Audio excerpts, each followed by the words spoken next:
মেরাজুন নবী সাল্লাল্লাহু আলাইহি ওয়াসাল্লাম। নবীজির জীবনে আল্লাহর হাবিব মুহাম্মদুর রাসূলুল্লাহ সাল্লাল্লাহু আলাইহি ওয়াসাল্লামের জীবনে মেরাজ যে সংগঠিত হয়েছে, নবী করিম সাল্লাল্লাহু আলাইহি ওয়াসাল্লাম তার মেরাজ আজ থেকে প্রায় ১৫০০ বছর আগে মুহাম্মদুর রাসূলুল্লাহ সাল্লাল্লাহু আলাইহি ওয়াসাল্লামের মেরাজ সংগঠিত হয়।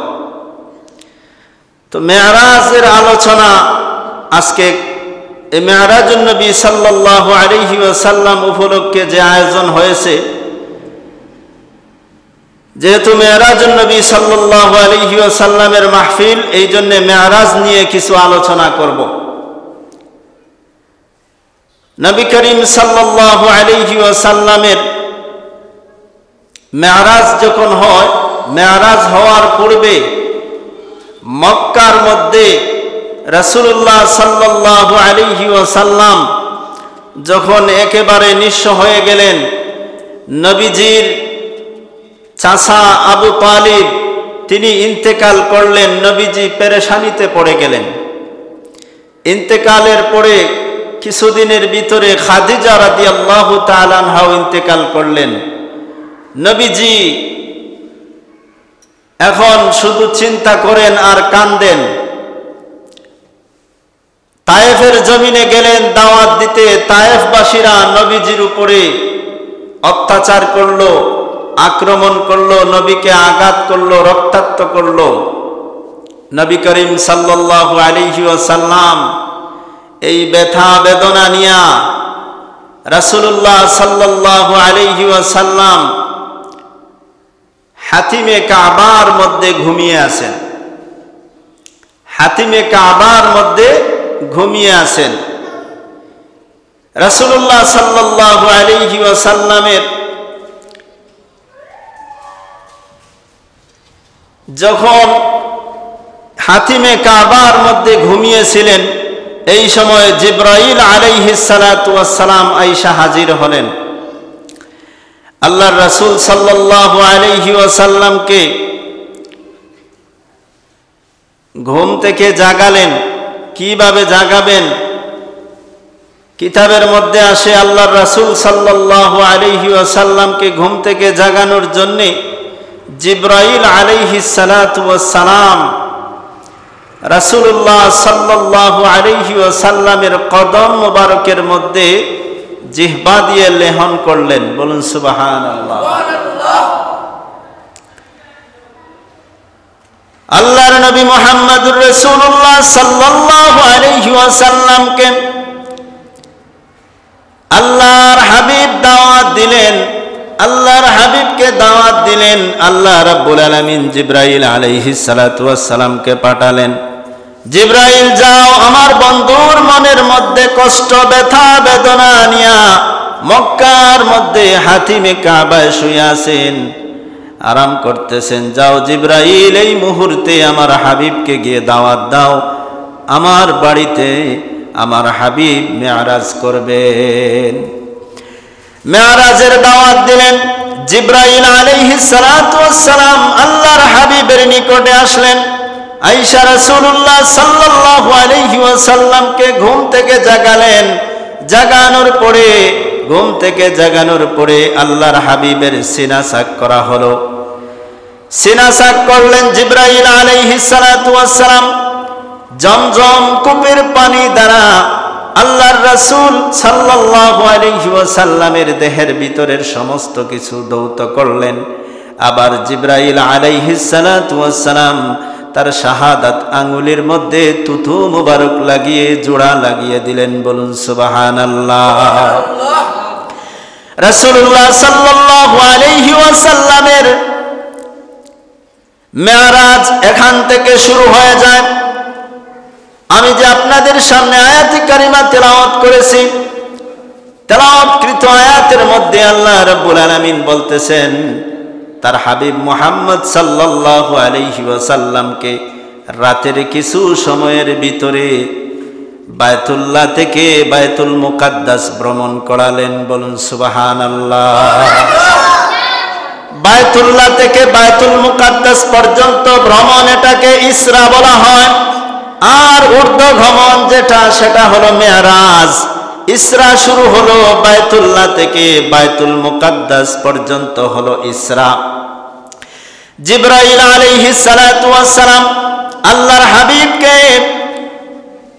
ঘুম থেকে জাগালেন, সিনা সাক করলেন, সেখানে জমজমের পানি দ্বারা ধৌত করলেন। আল্লাহর হাবিবের সিনা সাকের পরে এবার জান্নাত থেকে বুরাক নিয়ে আসা হলো, সেই জান্নাতি বুরাকের মধ্যে আরোহণ করালেন।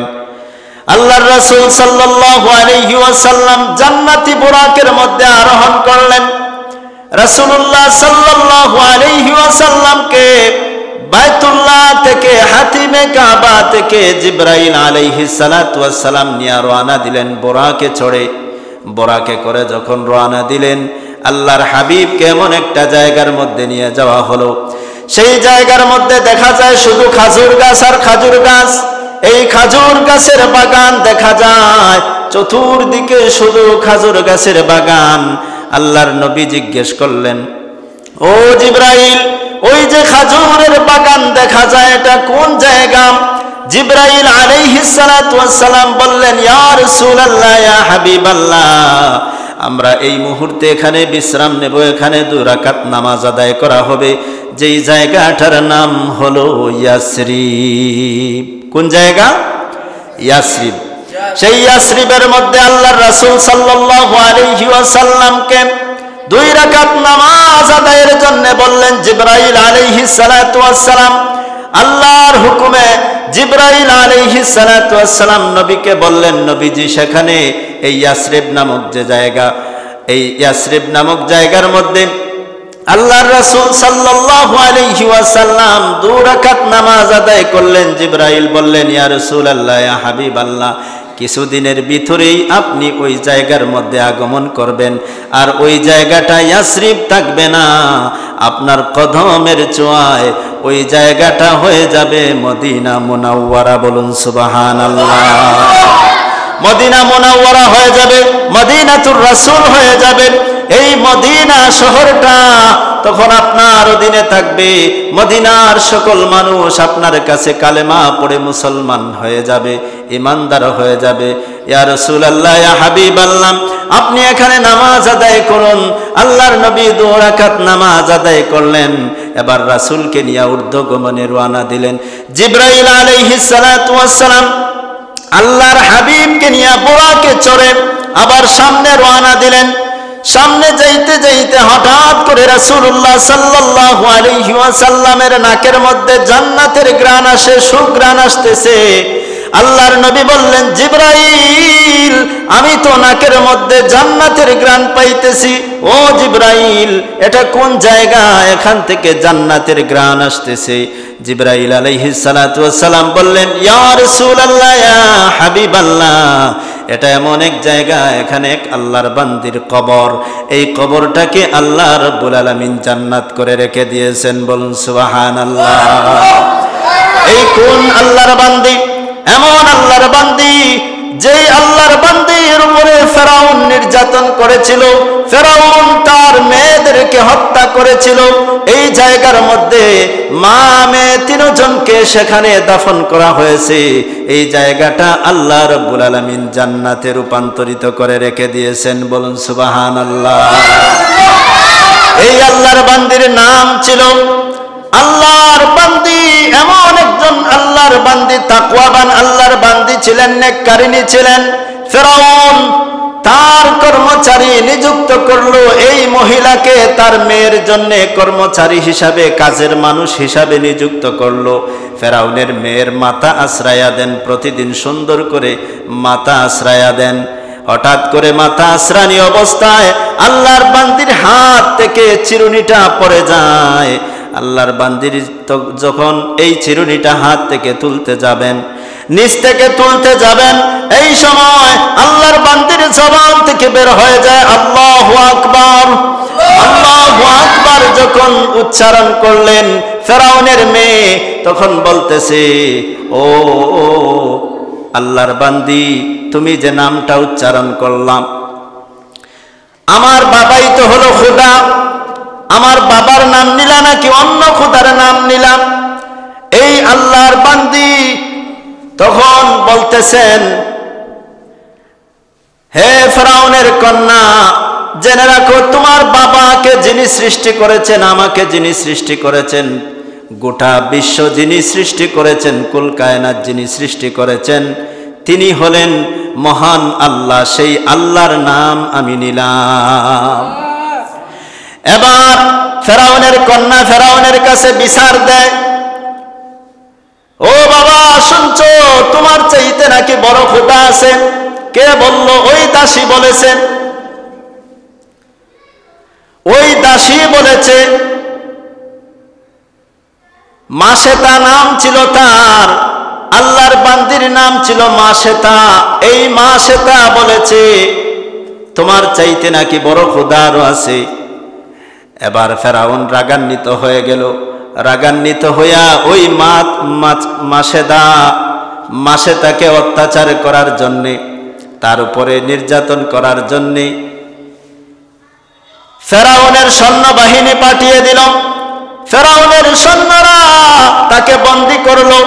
বন্দী কইরা তাকে নিয়ে রাখা হলো, এমন জায়গার মধ্যে নিয়ে যাওয়া হলো, সেখানে তার দুইটা কন্যা ছিল। এই মাশেতা, এই মহিলার দুইজন কন্যা সন্তান সহ তাদেরকে বন্দী করা হলো। একজন ছোট্ট মেয়ে ছিল, দুধের শিশু, আরেকজন বড়। এই দুইজন কন্যা সন্তান সহ তাকে বন্দী করে রাখা হলো। এবার যখন নিয়ে যাওয়া হলো শাস্তির জন্য, মাসে তার বড় মেয়েটাকে উলঙ্গ করে পরনে থেকে কাপড়গুলা সরাইয়া উলঙ্গ করে তার দেহের মধ্যে রড ঢুকিয়ে রাখা হলো, যাতে করে নড়াচড়া না করতে পারে। এই দৃশ্য দেখে মাশেতা কান্না শুরু করে দিল। চোখের সামনে সন্তানের কষ্ট দেখতেছেন মা, আর বলতেছে এখনো সময় আছে। ফেরাউন বলতেছে আমাকে বড় খোদা হিসাবে মানো। তিনি বলতেছেন না, আমার মেয়ের জীবন চলে যাক, এই রকম 100টা মেয়েও যদি জীবন দিতে হয় দিতে রাজি আছি। সুবহানাল্লাহ। এইরকম 100টা মেয়েও যদি আল্লাহর জন্য কোরবানি দিতে হয় তাও আমি রাজি আছি। এবার এক এক করে এই মেয়েটাকে যখন হত্যা করা হলো, গরম তেলের মধ্যে ওই মেয়েটাকে ছেড়ে দেয়া হলো। ছাড়ার সঙ্গে সঙ্গে তার দেহ থেকে মাংসগুলা খসে পড়ে গেছে, হাড্ডিগুলা জোড়া থেকে সরে গেছে। এবার মাসে তার কোলে থেকে ছোট্ট শিশু এই মেয়েটাকে টান দিয়ে নিয়ে যাওয়া হলো। মেয়েটাকে যখন নিয়ে যাচ্ছে, মেয়েটা কাঁদতেছে। ছোট্ট মানুষ, কোলের শিশু কান্না করতেছে, মা মা করে চিৎকার দিতেছে। মাসেতা শুধু তাকিয়ে আছে, কিন্তু রক্ষা করা তার পক্ষে সম্ভব না। এখানে ইমানের পরীক্ষা চলতেছে। কত বড় ইমানদারওয়ালা, কত বড় ইমানওয়ালা আল্লাহর বান্দি। দেখেন, তার সন্তান তার চোখের সামনে হত্যা করা হইতেছে। সন্তানের মায়া আছে, তারপরেও ইমান ছাড়তেছেন না। সন্তান তার চোখের সামনে হত্যা করা হইতেছে, আল্লাহর বান্দির চোখের সামনে। গরম তেলের মধ্যে নিয়ে এই ছোট্ট শিশু, দুধের শিশুটাকে নিয়ে ছেড়ে দেয়া হলো। এবার ছোট্ট শিশুটার দেহ থেকে মাংসগুলা জড়ে গেছে গরম তেলের মধ্যে, হাড্ডিগুলা বেশে উঠেছে। মাসে তাকে এবারে নিয়ে যাওয়া হলো। বলা হলো, মাসে তা এখনো সময় আছে, তুমি আমাকে বড় খোদা হিসাবে মানো। ফেরাউন বলতেছে, ফেরাউনকে তিনি বলতেছেন, ও ফেরাউন, তোর মতো জালিমকে খোদা হিসাবে মানি না। খোদা তো তিনি যিনি সৃষ্টিকুল কায়নাতের স্রষ্টা। বলুন সুবহানাল্লাহ। তিনি সেই খোদার উপরে ঈমান আনলেন যিনি রব্বুল আলামিন, যিনি আমাদের স্রষ্টা। রব্বুল আলামিন যিনি আমাদের পালন কর্তা, আল্লাহ রব্বুল আলামিনের উপরে ঈমান আনলেন মাসেতা। আল্লাহর বান্দির ঈমানের পরীক্ষা। এই আল্লাহর বান্দিকে গরম তেলের মধ্যে নিয়ে ছেড়ে দেয়া হলো। জীবন্ত অবস্থায় গরম তেলের মধ্যে ছেড়ে দেয়া হলো, সেখানে কঙ্কালগুলা জড়ে পড়ল। আল্লাহর বান্দিকে তেলে ছাড়ার পূর্বে তিনি একটা ওসিয়ত করলেন, তোমরা আমাকে হত্যা করো, আমার সন্তানদেরকে হত্যা করেছো, আমাকেও হত্যা করো, সমস্যা নাই, কিন্তু একটা শেষ ইচ্ছা আমার রাখবা। আমার শেষ ইচ্ছাটা হলো, যখন আমাকে হত্যা করে ফেলবা, এই মুহূর্তে তোমরা আমার কঙ্কালগুলা যখন ভেসে উঠবে, আমার এবং আমার মেয়েদের কঙ্কালগুলা একত্রিত করে এক জায়গায় তোমরা দাফন করে দিও, এক জায়গার মধ্যে দাফন করে দিও। আল্লাহর বান্দি কেঁদে কেঁদে বলতেছে, ও ফেরাউন, শেষ ইচ্ছাটা আমার রাখবা। এবার তাকেও হত্যা করে ফেলা হলো, আর এমন ভাবে কঠিন শাস্তি দিয়ে হত্যা করা হলো, দেশের মানুষ দেখতেছে, কেউ বাধা দেওয়া সম্ভব হচ্ছে না, কারণ সে ছিল জালিম, জালিমে জুলুম করতেছে, কিন্তু এলাকার মধ্যে কোনো মানুষের সাহস নাই, ক্ষমতা নাই তাকে বাধা দেওয়ার, তার উপরে কথা বলার। এই ফেরাউন যখন এইভাবে শাস্তি দিয়ে আল্লাহর বান্দিকে হত্যা করে ফেলল, আল্লাহর বান্দি এবং তার সন্তানেরা শহীদ হয়ে গেল। এক এক করে যখন শহীদ হয়ে গেলেন, তাদেরকে শেষ ইচ্ছা অনুযায়ী এক জায়গায় 3 জনের কঙ্কালটাকে দাফন করা হলো। আল্লাহর নবী যখন এই ঘটনা শুনলেন, তার চোখ দিয়া পানি ঝরতে শুরু হয়ে গেছে। নবীজি কান্দেন এই ঘটনা শুনে। আল্লাহর বান্দি কত বড় ইমানদার ছিলেন দেখেন, জীবন্ত অবস্থায়, জীবিত অবস্থায় তেলের মধ্যে ঝাঁপ দিয়ে দিলেন, কিন্তু ঈমান ছাড়লেন না। নবীজি এই ঘটনা শুনে কাঁদলেন, জিবরাইলকে বললেন, ও জিবরাইল, আমরা সেখানে দাঁড়াবো, আল্লাহর বান্দি এবং তার সন্তানের কবর জিয়ারত করব। নবীজি এই জন্য তাদের কবর থেকে জান্নাতি ঘ্রাণ পাইতেছিলেন। জিবরাইল আলাইহিস সালাম এখানে বুরাক তামালেন, এখানে বুরাক তামানো হলো। বুরাক তাইমা যখন এখানে দাঁড়িয়ে গেলেন, আল্লাহর নবী সেখানে জিয়ারত করলেন, এই কবর জিয়ারত করলেন, আল্লাহর দরবারে এই বান্দির জন্য কান্নাকাটি করলেন। বলুন সুবহানাল্লাহ। নবীজিকে নিয়ে আবার রওনা দিলেন, আল্লাহর হাবিবকে বোরাকে চড়ে সামনে যাইতেছেন। এই যে ঘটনাগুলি, এটা হলো ইসরা। এটা কি? ইসরা।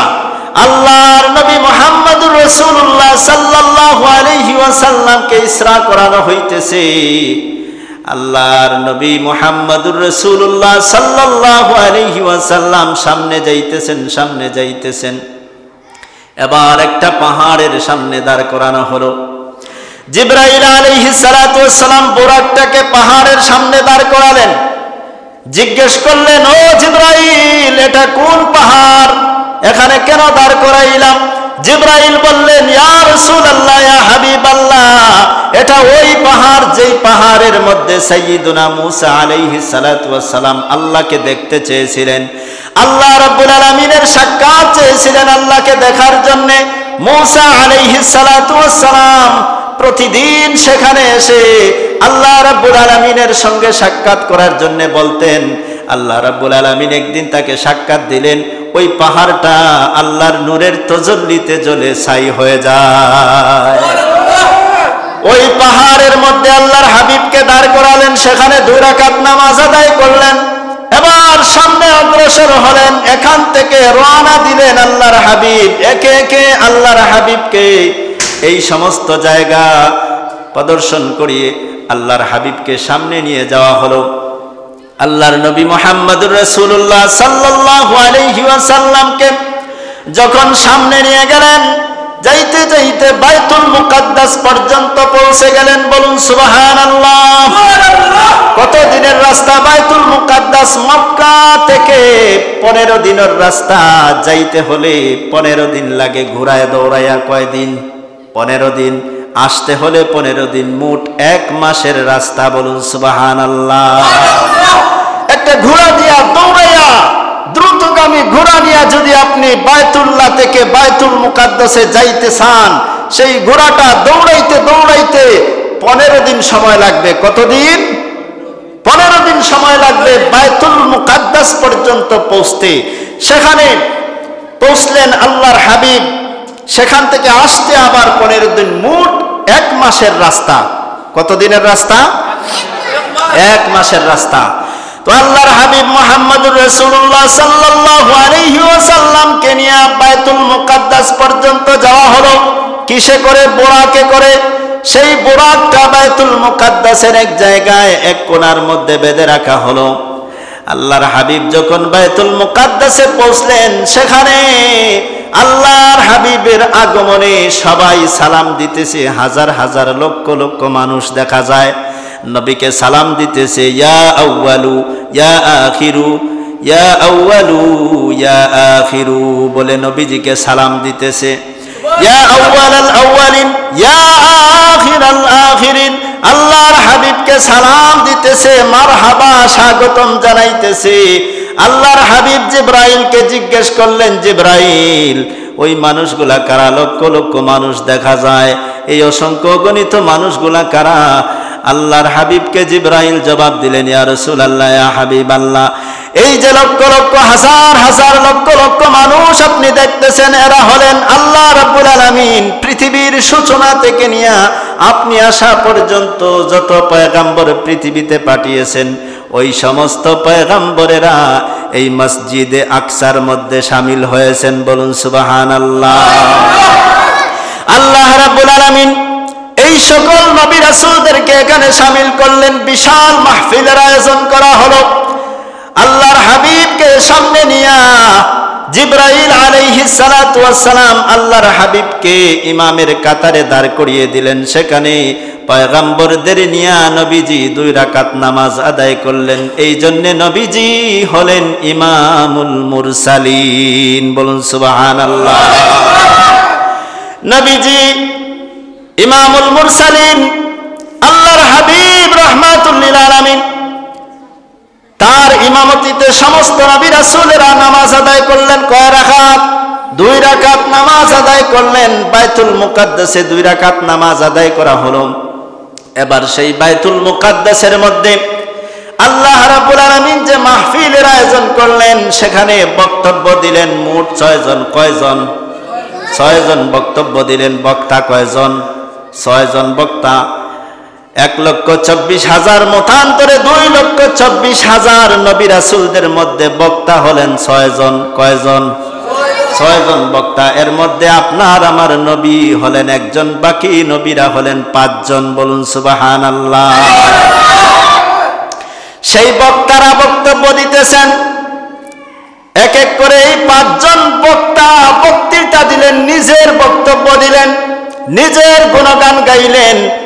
ইব্রাহিম আলাইহিস সালাতু ওয়াস সালাম, আপনার আমার জাতিপিতা ইব্রাহিম আলাইহিস সালাতু ওয়াস সালাম, তিনি বক্তব্য দিলেন।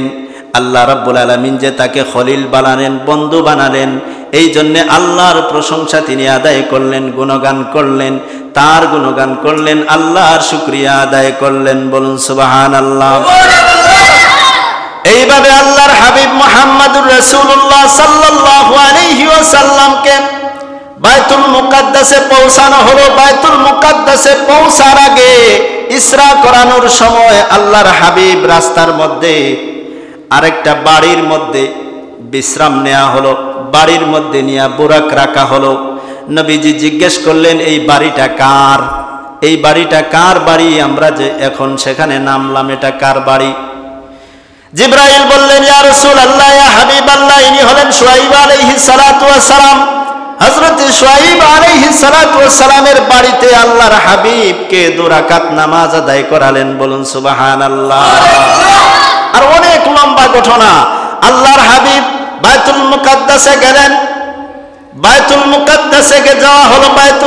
বাইতুল্লাহ শরীফ থেকে বাইতুল মুকাদ্দাস, মসজিদে আকসা যেটাকে বলা হয়, সেই জায়গায় নবীজি গেলেন, নামাজ আদায় করলেন। সেখানে বক্তা 6 জনে বক্তৃতা দিলেন। ইব্রাহিম আলাইহিস সালাতু ওয়াস সালাম, মুসা আলাইহিস সালাতু ওয়াস সালাম, দাউদ আলাইহিস সালাতু ওয়াস সালাম, সুলাইমান আলাইহিস সালাতু ওয়াস সালাম বক্তৃতা দিলেন। ইব্রাহিম আলাইহিস সালাম বক্তৃতা দেন, তার গুণগান করেন, তার প্রশংসা করতেছেন, গুণগান করতেছেন। আল্লাহ পাক যে তাকে খলিল হিসাবে নিযুক্ত করলেন, আল্লাহ পাক তাকে বন্ধু হিসাবে ডাকলেন। এই জন্যে আল্লাহর প্রশংসা তিনি আদায় করলেন। মূসা আলাইহিস সালামও বলতেছেন আল্লাহ পাক আমাকে কালিমুল্লাহ বলেছেন, এই কথা বলে তিনি বক্তৃতা দিতেছেন, আল্লাহর প্রশংসা আদায় করতেছেন।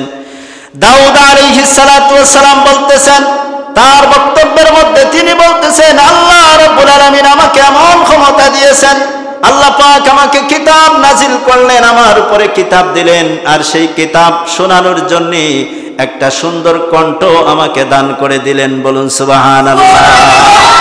তার সুললিত কণ্ঠ দিয়া তার কওমের মানুষকে দাউদ আলাইহিস সালাতু ওয়াস সালাম সুরেলা কণ্ঠে কওমের মানুষদেরকে কিতাব পড়ে শোনান। কওমের মানুষেরা মুগ্ধ হয়ে যায়। শুধু কওমের মানুষ না, এই এলাকার মধ্যে পশু পাখি যা ছিল সবাই দাউদ আলাইহিস সালাতু ওয়াস সালামের সুরের পাগল ছিল।